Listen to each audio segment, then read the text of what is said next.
Vous regardez Cash Éco, l'actualité économique qui vous intéresse. Alors aujourd'hui, je commence par une devinette. Voilà. Savez-vous ce qu'est le logo halal et ce qu'il signifie? Eh bien, en fait, il certifie que les produits que vous consommez et qui ont été produits selon les principes de la religion musulmane. Et c'est un marché en plein devenir. Selon un récent rapport, le marché du halal qui pesait 2,1 billions de dollars en 2017 et devrait atteindre 3 billions de dollars en 2023. Soit une augmentation de plus de 50%. Et parmi tous les produits, eh bien, c'est l'alimentation qui pèse le plus. Elle pèse plus de 50%. Plus de 50%, pardon.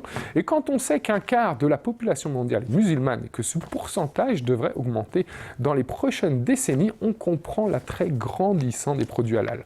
D'ailleurs, de nouveaux secteurs émergent comme l'habillement, le transport ou encore les cosmétiques.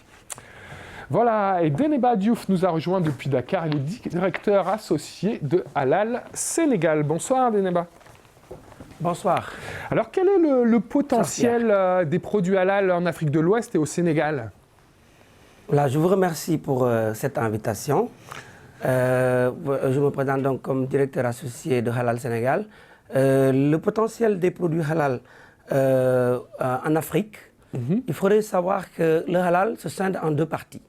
La première partie, c'est le halal alimentaire et le halal non alimentaire. D'accord. Alors, si nous prenons le halal non alimentaire, c'est ce qui concerne les financements. Et aujourd'hui, l'Afrique est en train d'absorber seulement 1,5% du global que pèse le halal non alimentaire au monde. Cela veut dire que la finance islamique, la microfinance, les soukouks, tout. Donc l'investissement global au plan mondial aujourd'hui est environ à 1900 milliards de dollars. D'accord. Alors, et à ce niveau, l'Afrique n'absorbe que 1,5%. D'accord, ce donc qui est très faible. D'accord. Alors, nous avons également le halal alimentaire. Oui. Et c'est ce domaine-là qui présente de réelles opportunités pour l'Afrique aujourd'hui. Et elle se chiffre aujourd'hui dans le marché des voyages. Se chiffre aujourd'hui à peu près à 180 milliards de US dollars pour l'Afrique. Nous avons également le marché des vêtements et accessoires. D'accord. Alors ce marché également représente plus de 270 milliards de dollars au niveau africain. C'est extrêmement important. D'accord, mais au-delà de l'importance du marché, quels sont les freins au développement du marché halal, justement? Écoutez, nous avons tenu au Sénégal, nous sommes nés à partir d'une organisation qui s'appelle le Salon international du business musulman.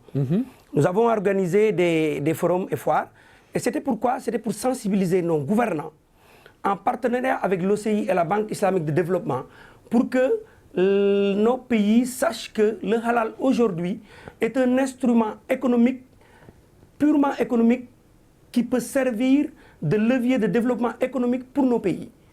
Et c'est partant de cette initiative que nous sommes en train un tout petit peu de booster le Sénégal aujourd'hui, à travailler à faire de telle sorte que le halal soit une réalité dans nos pays. Du moment que le marché ouest africain est de 250 millions de musulmans, ces consommateurs aujourd'hui, nos États se doivent de les accompagner pour que tout le processus all-in, all-out soit contrôlé et que les produits que nous consommons soient halal.